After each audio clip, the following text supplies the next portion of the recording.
Декутантно е малку да се произнесува веќе човек за лустрацијата. Една наметната тема, каде што има сија се други поактуелни настани во општеството, меѓутоа, еве на некој начин тоа ни се наметна како да е нешто најбитното во општеството.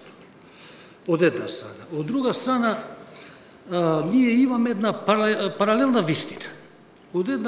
Тука сме присутни учесници и на оваа расправа, колку што гледам, кои што барам 90% ќе бидеме согласни во оценките во однос на лустрацијата.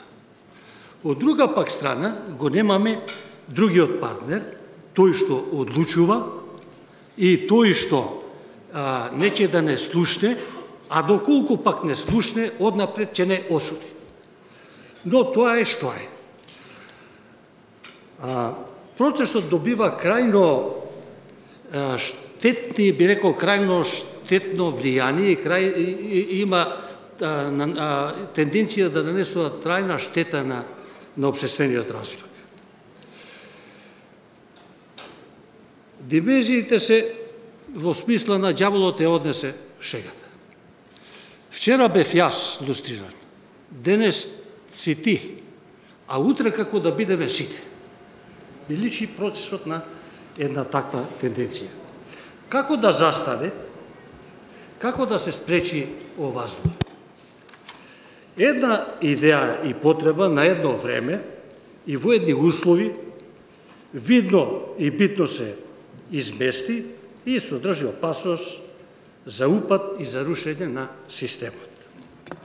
Карактерот и суштината на лустрацијата како посебен однос и институт за прочистување и отстранување на црните петна од минатото, за во интерес на еднината, не ја даде и до сега не се оствари, туку напротив има или се изразува во една своја карикатурална форма. Станува една карикатура. Ќе укажам на едно прашање, бидејќи овде беше доста, или шикувањата се доста основани за некој, а тоа е за односот на лустрацијата и Уставниот суд. Дотолку повеќе што кон новиот закон се очекува дополнителна оценка на уставноста од страна на Уставниот суд. Лустрацијата на некој начин беше одмазда или како одмазда која се претвори спрема Уставниот суд. Не ради тоа што јас сум засегнато лице и што јас сум лустриран.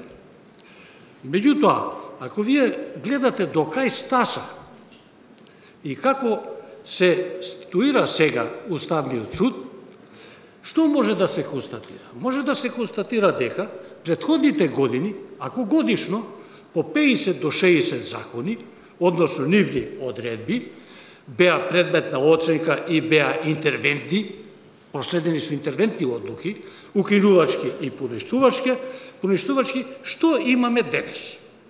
Денес имаме септември и октомври, 2 месеци, никому не е тешко да погледне на интернет, па да констатира дека од 73 разгледани прашања на кои што судот постапувал, само во 2 случаи има интервентност. И тоа на еден колективен договор и на една одлука општинска. И последното е за ноември месец, мислам дека има за интервенција во една одредба од закон. На што сето тоа укажува? Камо среќа да е степенот на уставноста до тој степен созреана, па да нема неуставни закони и да нема неуставни незаконити прописи. Меѓутоа, мислам дека не е тоа. Судот е замолчал. И преку персоналниот состав и со сама цензура, која што си сам себе си наметнува, само цензура на мислата. Дали од страв, дали од што, јас тоа не знам.